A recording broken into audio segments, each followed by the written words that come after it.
I started off in a very, very small firm doing bankruptcy and restructuring work back in 1989, 1990. I worked for Henry Boroff, who was ultimately made one of the bankruptcy judges here in Massachusetts. He was a very good mentor, and I learned a lot from him as an associate. The time that I got out was 1989, 1990. The whole New England economy, as you recall, was completely in disrepair. When I got out of law school, I thought that I was going to jump into a big firm, do mergers and acquisitions, do big deals, but what did I end up doing? Distressed bankruptcy work. And what I learned, though, was that in a distressed situation, time is of the essence, people's nerves are frayed. You end up having to think on your feet very quickly, make decisions very quickly. And as a young attorney, that was the best kind of training and environment you could really ask for.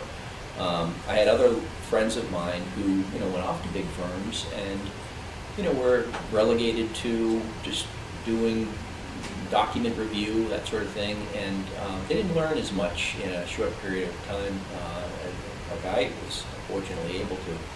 Anyway, I got into a lot of interesting transactions, and over the years I developed an ability to work with people who are interested in buying distressed assets, sometimes out of bankruptcy estates, sometimes out of receiverships, sometimes just directly from a company that was struggling.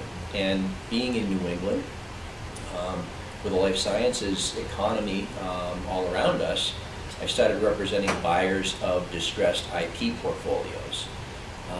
One particular case was very, very interesting. The company no longer exists, but it was a company called Phylos, and it was a therapeutic drug company that was very promising, but had run out of financing.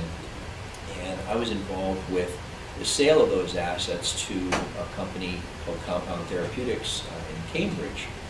And interestingly, the purchase price was fairly modest, but a few years later, the acquiring company revamped its entire business model, focusing on the assets that they had acquired, and within 4 or 5 years was able to turn a, say, a $3 or $4 million purchase price into a $400 million sale of the company. So it was a good time to be doing deals and learning, and I developed a skill